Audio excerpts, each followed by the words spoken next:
Okay, thank you, and all audience to participate in this session. In the last hour, we have three great speakers to discuss about AI and their application on FinTech and finance as well. Okay, so in the coming 45 minutes or so, I would like to do a quick review for what our guest speaker were talking about, and address a few key points, I hope, for them to respond. And then I will bring up some common questions for everybody to reply. And I think I will keep maybe a couple of 3 to 5 minutes to the public. And if everybody has any questions, welcome to use computer to raise your questions or simply raise your hands. Okay. All right. I think for four of us on the stage, we have something in common. Okay. So we actually are deeply connected to the academics at university, and Professor Mayer, former city mayor of London, is also a professor. That's one thing. It's very good because we know that all major innovations actually come from the universities. Okay. And the second is that in particular, our guest speakers, they have a very good experience from the industry, right? So we do learn a lot from them, okay? Which means that they know what they are talking about. Okay, good. I would start with Michael. Yeah. So you mentioned about city governance and from very macro and top perspective about how city or how to build up a smart system and so on. Okay, and we know that that Taiwan's industry has a deep connection with semiconductor. Yeah. So. And we know that the semiconductor industry is really is a kind of high pollution when we are making chips. So when we are facing to this, we want to gain economic growth, and also we face pollution. So I would like to ask you from the perspective of governance. So. How AI can help or advise this, even the supply chain of semiconductor industry, how AI can help them to do a better job on ESG. So this is my first question for you. Well, thank you, Professor Han. So just a small little question about the global supply chain and semiconductors and ESG. Well, there's several levels here. I mean, in the direct production of semiconductors, there are a lot of local pollution issues. So I'll leave those as kind of issues that need to be addressed in a local fashion. Then you move on to kind of the use of the chips in action. The most obvious issue has got to do with the energy consumption of the chips. Those can be improved, and that's a technical issue. But one of the other interesting bits here is the longer-term pollutants on both energy consumption and typically carbon emissions. To me, this is a pricing issue. If you are existing in, for example, an emissions trading scheme market like Europe or China, for that matter, 24% of global emissions are actually covered by a credible emissions trading scheme. That's bound up in the price, and one would anticipate that people who are using the chips would price accordingly. I mean, how many times have you seen an AI summary on Google that you really didn't need? It wasn't what you were looking for. At the moment, you're seeing sort of something that costs you roughly 5 cents next to something that costs you $1, and you're ignoring the dollar all the time. Well, people are going to wake up to that. That costs them money, and they will get much more alert, wise as to how to develop that. I think the final thing, though, is the supply chain itself. Both Thomas and Claudia were looking at the complexity of supply chains in finance and expecting to see solutions. The much touted example was that 10 years ago when Google bought DeepMind, they reduced in 6 months, they reduced their energy consumption by 46% using AI as was then to look at the demand on their data center loads. So one would expect to see more of that sort of work. Personally, I look at it mostly as an economic issue and one that will be solved if we've got genuine pricing. But as Thomas was pointing out, we are not seeing a properly priced market. This is investors piling in lots and lots of money and giving away free energy, which is leading into free AI advice. Who wouldn't take it? But would you take it if you had to pay for it?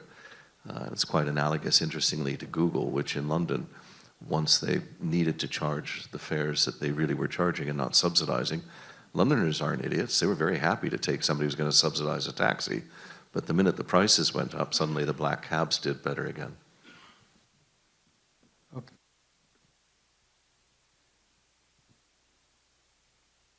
Sorry. Okay, thank you. Also a question connected to Michael's the context is about the indexes, right?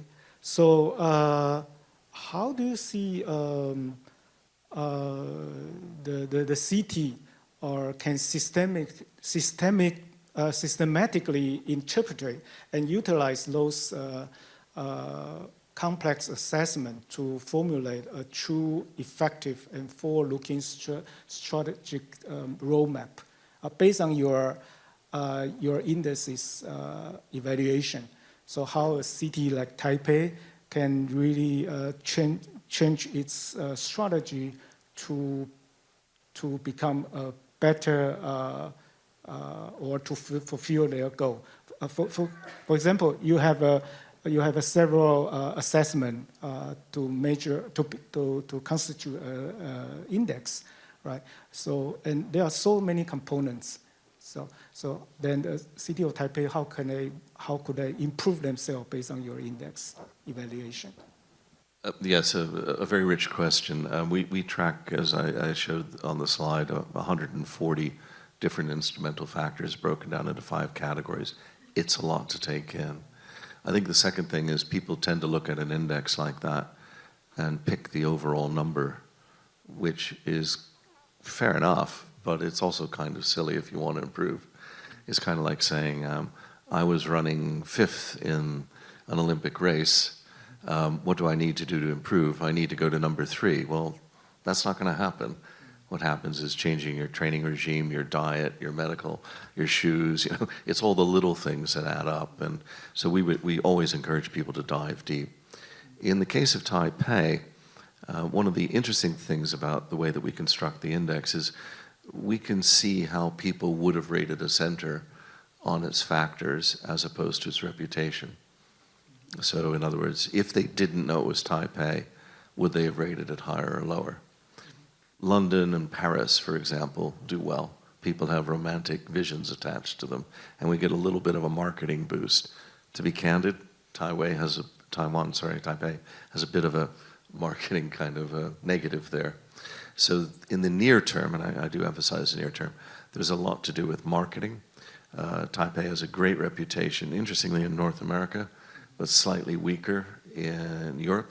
So again, there's concentrations on the marketing in the near term. In the longer term, I think all centers are going to struggle with, Claudia's phrase, I think, was a new era of foundations for finance. And I think all centers are struggling with what really will make the next wave. We've seen this enormous convergence in competitive approaches. We've seen an actual tightening as people have learned how to get up the index. The top positions are separated from each other by a single point all the way down on a 1,000-point scale. That's immense concentration. So I think there is real opportunity now for breakthrough strategies, and those could well be based on novel combinations of technology with finance that go beyond the classic current FinTech, which is frankly pretty boring, largely geared towards a bit more on payments, a little bit more on anti-money laundering. But, these are hardly exciting. You go to a FinTech competition, I've judged quite a few. None of these applications do I want to go out and use the next morning. So I think there's some real opportunities here for excitement. Okay, thank you.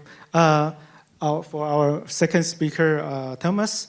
Actually, Thomas mentioned about quite a lot of AI and FinTech innovation. He also addressed the AI is a driver of changes in finance, also IT, the impact of IT, and some cost structure from banks, right? So here's my question for Thomas. As we rely more on complex deep learning model, a critical challenge emerges. Okay, the inherent lack of explainability that I think we all care about, risking loss of transparency and a stable ground for truth in financial decision making. So how do you see this kind of, we talk about AI risk. What happened if it becomes an AI crisis? That's not something we are going to like to see. So what's your take on this? I think that's one of the major reasons that AI hasn't been used comprehensively so far, only on isolated cases. We've heard from Gloria now. I also showed some of them. But what I've seen so far is that it is being used internally, so they are deploying it, the LLMs basically, but they don't have a link to outside, right? So you have it as an isolated application that you can use it for as a kind of an expert system.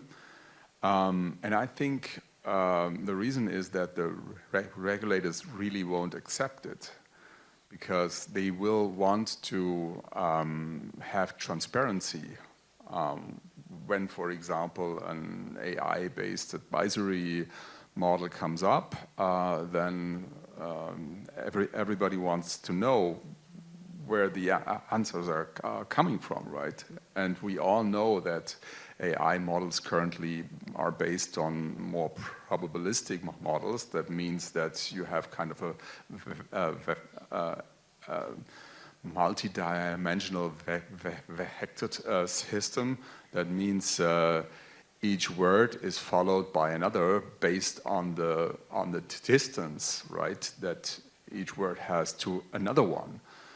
So, and this can't be done because the answer can be different depending on the question that you have. And if you put in the same question twice, the answer can be different 2 times. So how do we go with it? And I think the answer is what you already mentioned, explainable AI, and there must be a solution for that. Otherwise, I won't see it being used more comprehensively. Right. Also, do you think that because nowadays people are using AI agents every day, like GPT, and we accept that inherently, although we do not trust it totally, right? But we take it, we use it, as an optimization, right, tool. So, do you think that people are losing their ability to pursue truth, right? I mean, because we take the answer from AI quite generally. Let me give you an example. When I was in class, so I asked students, how come your answer is like this? They gave me a surprise answer. Yeah, this is from GPT. So what? So they believe in, or they just took it, and then they use it without asking why. So, so my question is like this. So do you think the more often we adopt AI, but actually we forget about we lose the ability to trace for the original truth? Do you think the possibility of this for the society in general? That's a very good question. There was just recently there was a study. I'm not sure whether it was by MIT that explored the use of GPT and other LLMs by students in school. And the outcome basically was that nobody questioned it, right? So everybody just used it. And it also turned out that the critical thinking of the students also decreased a little bit. Right. Because you just type in every question, you do your homework with it. And I think those kind of things, also the analytical framing of topics is also being lost. Right? So there are a lot of things that come with it. So if you just use it for everything, I don't think it's a great idea. You can use it for just, hey, give me a little bit of a context in this and that, but you have to do the work on your own, right? And I think if we really lose that, and to our students, to our kids, I think it's not the best idea. Yeah. I think the key word is do your homework.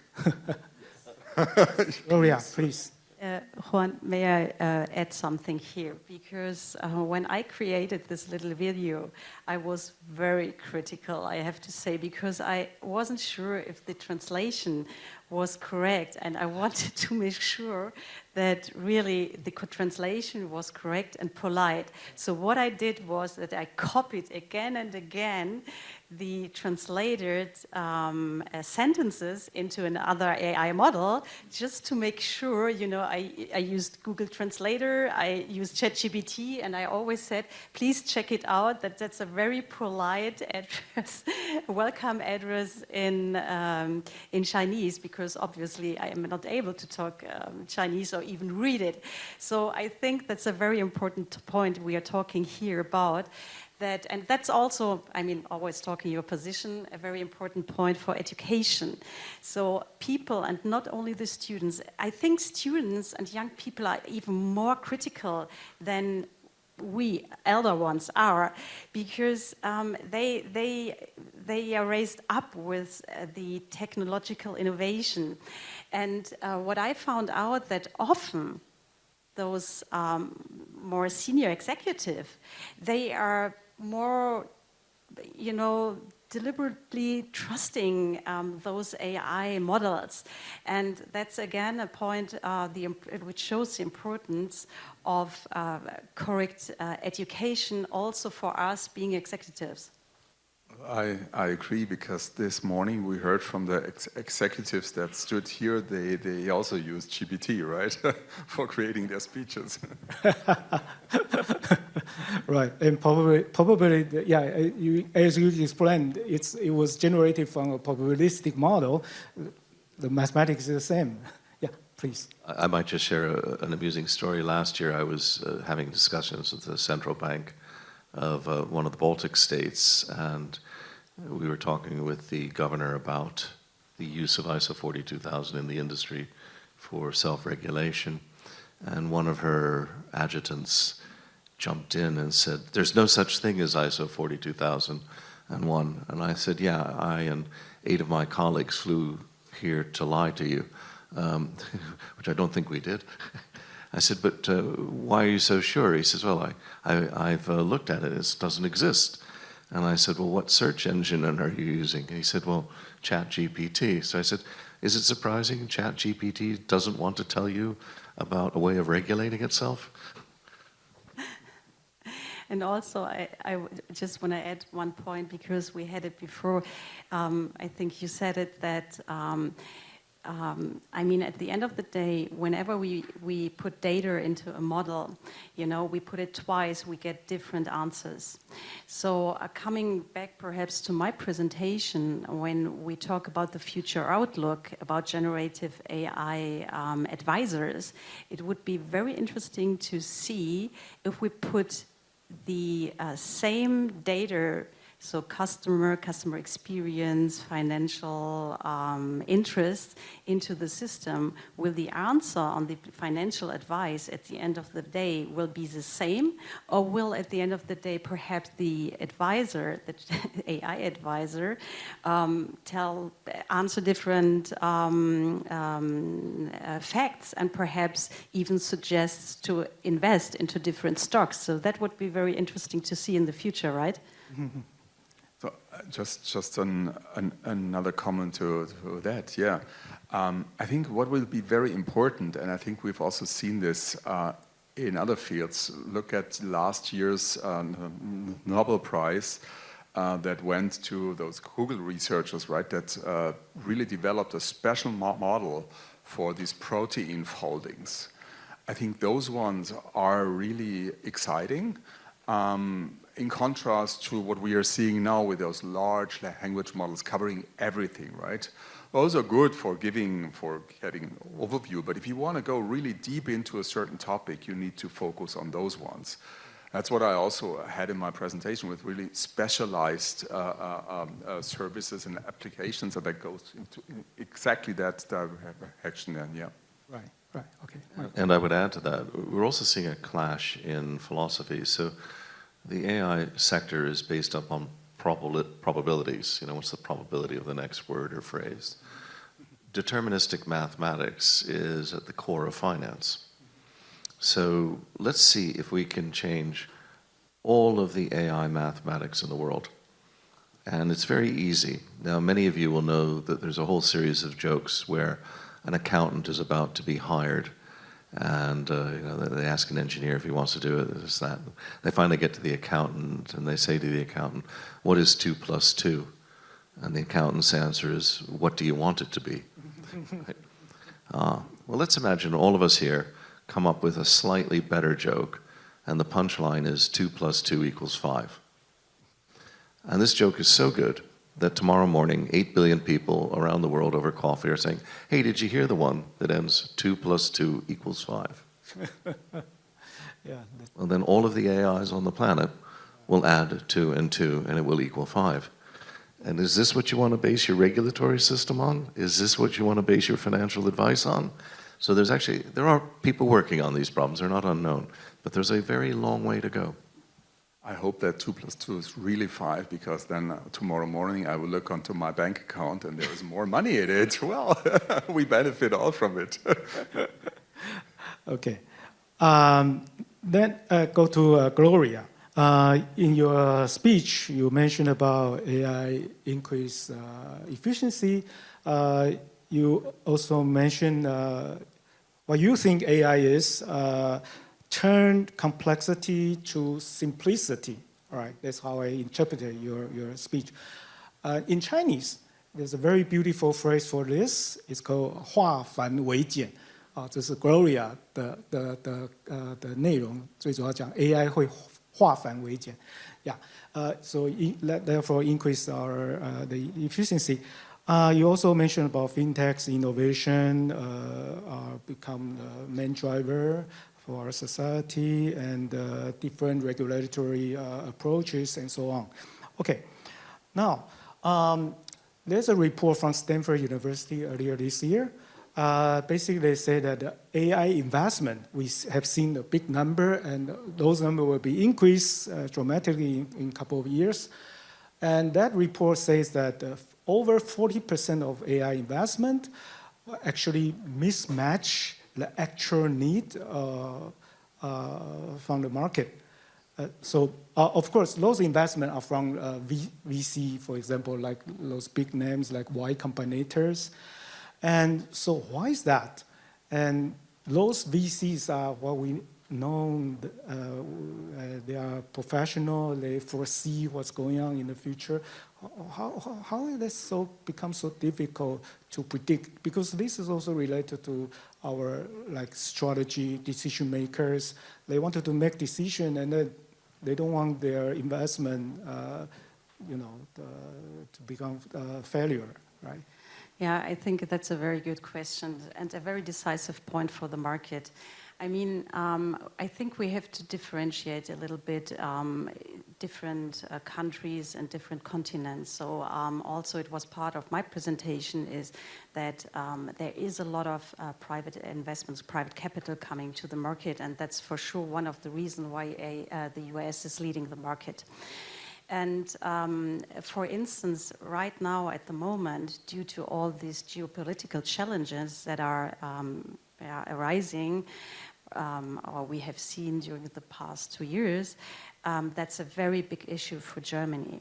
So because Germany, I mean, it's the strongest economy in Europe. However, our private investments into startups is very limited. One of the reasons is also that we are not allowed to put venture capital into pension funds. So it is also about regulation. So what is the capital markets allowed to do with early stage investments?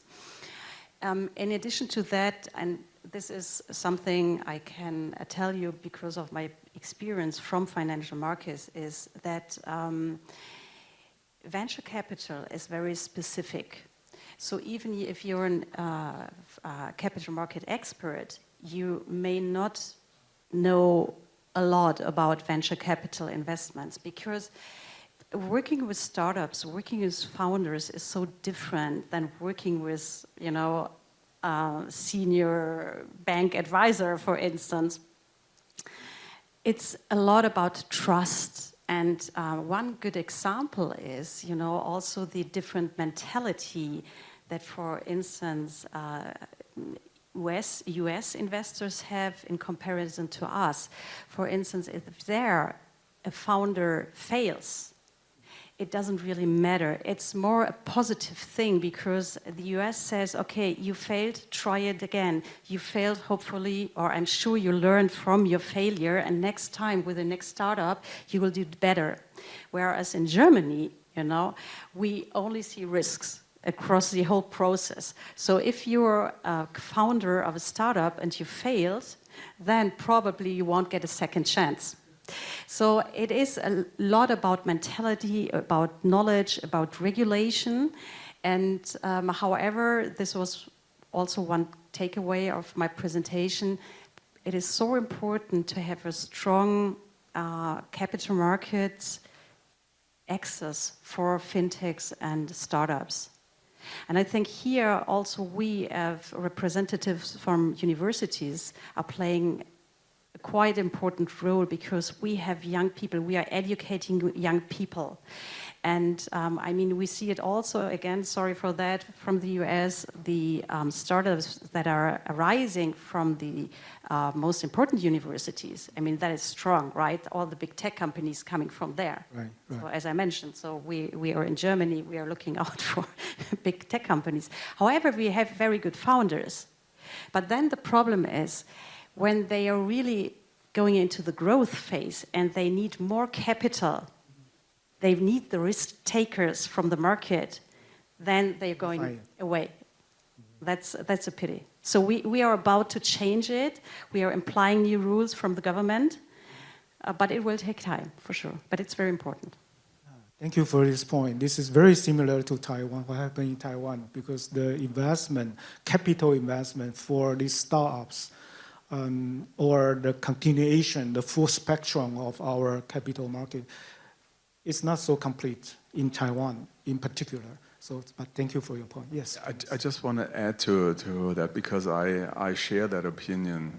Really, what you say. I have even a personal story from the past. So, when I was a student, I also founded a small little company with my friend, and at that time, it was the end of the 90s, so we developed kind of websites and everything. So it was very early days. So we said, okay, we need now web servers in our student apartment. The third person that lived with us said, you are crazy, you're putting all servers here. And we said, no, we really need them because we want to do that. So for this investment, then first we thought, well, we go to a local bank, right? And just ask them. And they said like, what do you want to do? How do you want to earn money with that? And what is a website? Nobody will need that, right? They are going to check your credit first. Yeah. Oh, And not said, bad well, credit, you are sorry. students. So if your parents give you credit, good. So we went to our parents, then they gave us money, it was fine. It's called 3/4. Yeah. So, and the second story that I had, and because I was lucky then, later on I could also live in the Bay Area, we pitched another thing, and it took me and my colleague only 1 hour, and we got the check. So it was very similar to what you say. It's a totally different mindset of how people approach that, right? Here it's seen as an opportunity. On the other side, it's seen as a risk. So maybe we can find a way around it and see more the opportunity in it. And yeah. So we have a former former mayor of City London. So what's your point? It's an interesting thing when you look at bubbles, right? Are we in a bubble? Well, you can only say probably or not probably. But given the PE ratios that are implied and Bain saying that we're something like 800 billion down on investors so far, and I was running some numbers when you prompted me to do so, Thomas, and I was sitting there saying 250 billion this year, 500 billion next year, rough PE ratios and operating margins. You're talking about 25 billion to 50 billion each year. 25 billion this year, 50 billion next year in revenue increase, and those are on optimistic assumptions. It isn't going to happen. But, and this is important, Bill Janeway, a great economist who used to be a venture capitalist, wrote an excellent book, in my opinion, stating that progress comes through bubbles. And there are two kinds of bubbles.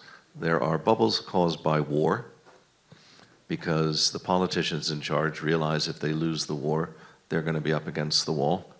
So believe them, it's worth everything. And so World War II, the economies of Europe were on 70, 80, 90% of the economy by the state, who poured huge amounts of money into R&D to beat the other people so they didn't get shot. That was really what it was about. The other type of bubble is investor enthusiasm or ignorance or, leave it to the next guy. So you've got that. And in both cases, society benefits as a whole a decade later, is his point. So you've got this huge tension between early people coming in, the FOMO crowd, the bubble bursting, and then 10 years later realizing you actually got a lot out of it, but it wasn't in the companies that got going. It was the student companies that we formed that actually failed or went somewhere else. But society does benefit. I think that's very, very, very nice, because we overestimate the time. So we now think that AI is just around the corner, right? But as you say, it might take another years, decades until we really see what the benefits are. I think that's the major point behind it, yeah. Okay. And we also have a definitional issue. At Davos, about 8-9 years ago, everything was blockchain. At Davos last year, everything was AI. You had, when blockchain was trendy, you had people from major institutions on stage, oh yes, blockchain is the future. Blockchain is nothing. Blockchain is a time-stamping mechanism. It was actually invented in the 70s, so most of the people who talk about it don't even know what they're talking about. I built a blockchain 30 years ago that runs about 1 trillion transactions a day. We do it for healthcare recording. You'll never hear about it because it's not about payments, which is where everybody sees the excitement. We're also seeing the same thing in AI. And a good example of this was the EU's AI law, which began before LLMs and generative AI were a thing.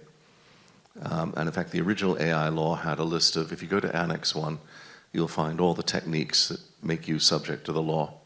They were expert systems, they were machine learning techniques, whatever that means.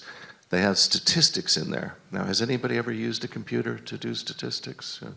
I have, I've averaged things, right? And then they tacked on LLMs and generative AI 2 years ago, and that is the law. In other words, they couldn't define AI. And to make sure that they had everything, they actually put in at the very last bit is logic programming. That is all of computing. Last year I did a quick study on the US insurance regulations in AI. 27 US states then had insurance regulations in AI.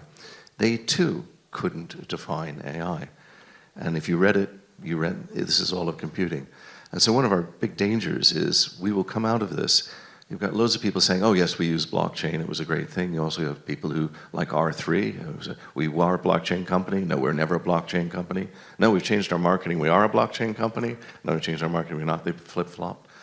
And some people who put in time-stamping engines, big deal. I think we're going to have a real problem 8, 9 years from now, figuring out what was the AI that was in the things. You know, because if you've been generative AI, that's one small area. Are you using AI? Of course you're using AI.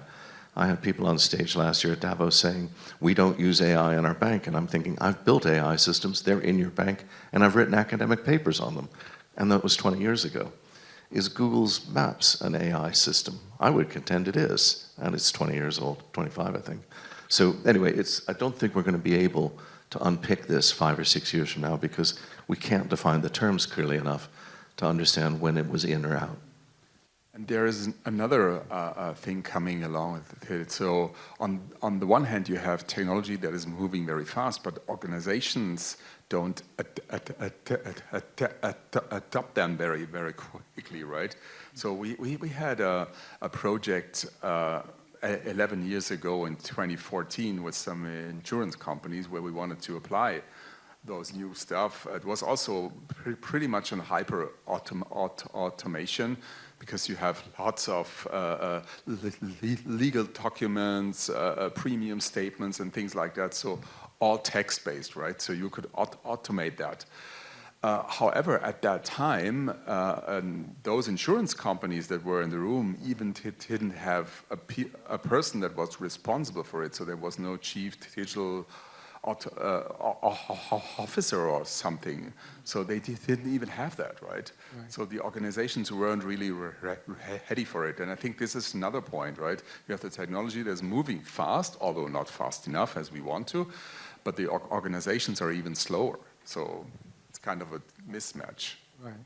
May I add one statement here? Sure. And perhaps I'm a bit more optimistic, perhaps because I have I'm focusing more on markets, how markets react.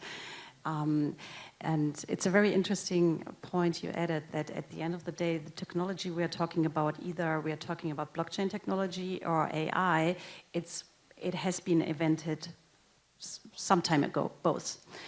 And I'm a little bit more optimistic also in you know, how AI and blockchain technology will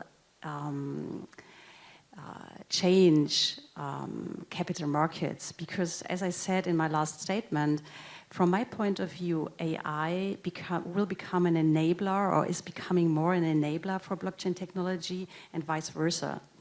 Because I think you can look at it like two puzzle pieces that are moving more and more closer together. Because as I showed with the little video again, you know, at the end of the day, you can't even trust this data. And when you saw this the first time, he said to me, oh, you really know how to speak Chinese. And I said, no, this is all about AI. It is just an AI-generated video. So blockchain technology, however, you know, allows to prove the data source and the ownership of the data. And so I think we will see a quite huge impact in capital markets, I'm sure. Yeah, I'm optimistic too. Okay, since I was about to ask blockchain application with AI, but you already mentioned it. Okay, so I will skip my last question. But I think, Michael, you want to say something? No? Okay. Now, since we have a couple of minutes, let me open it to the audience. So I have a collection of, see, this is modern technology, so they don't even have to raise their hands. I don't know who they are. Okay, so one people ask about bank transformation. Digital transformation for banks. So he says that how would you suggest banks to prepare for such transformation, and what prerequisites does a bank need to have a successful transformation? So, well, I would love to start answering because that's all about education. yes. From my point of view, From sorry Frankfurt for that. School.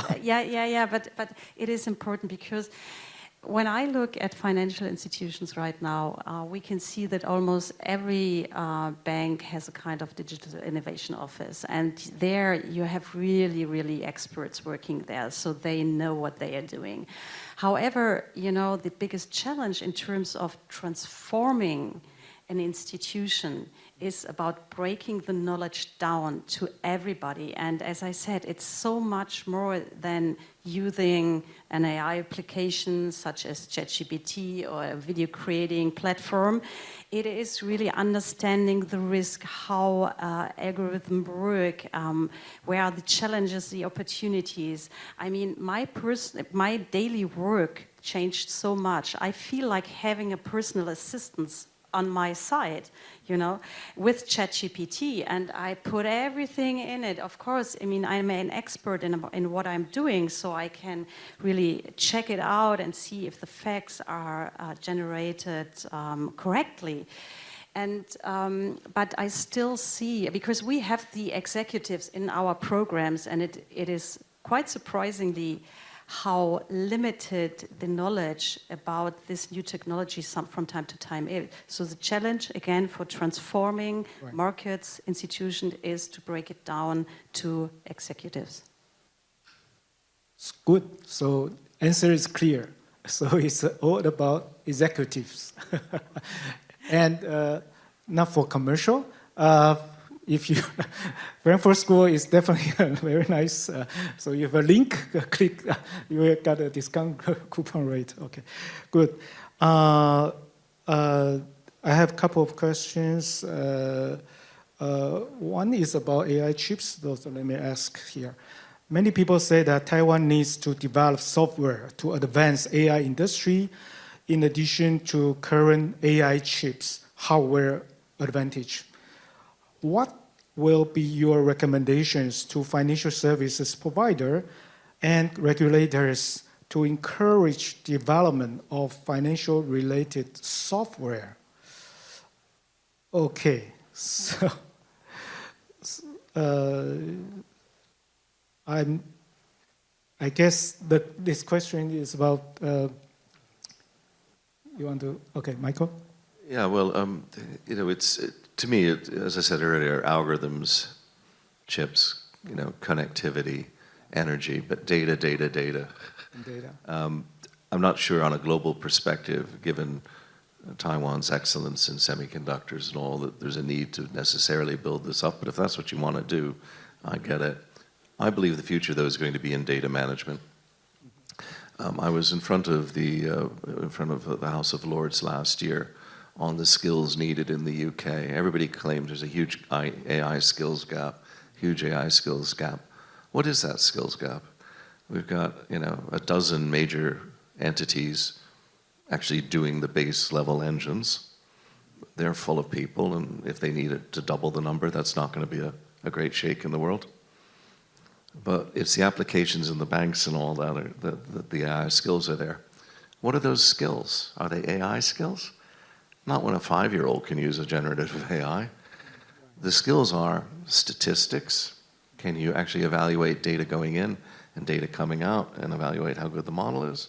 Actuarial skills, data visualization skills, critical thinking skills. It's basically the STEM subjects. So any decent engineer, any decent statistician can do very, very well. But the jurisdictions that have good data management, I think, are the ones that are going to survive. And that's things like, what's the data provenance? Where did this data come from? Who owns it? How have you gotten the slop out of the general pool of garbage? You know, how have you separated your data and controlled it? When you have an upgrade from ChatGPT 7.9, you know, to 7.11 or something, how did you retrain it? How did you rebuild it? The last build was 6 months ago. What data did you update from 6 months ago and why? there's going to be a lot. Are there good laws in the jurisdiction which protect intellectual property, but not so much that you can't use the data? Is there equally good, fast right of redress? I think these are the skills that are going to take data islands like Taiwan or Britain out of the pack and make them extremely good places to develop AI applications and therefore, to have AI business. Yes, thank you, Michael. I think you really make a great point. Actually, before we talk about AI applications, right, data is actually the most important things, right? The good quality of data, accurate data, right? So that can generate, that could be the base, foundation for all these applications. All right, since time is up, I appreciate our prestigious speakers, and thank you for all our audience for your attention today. Thank you very much.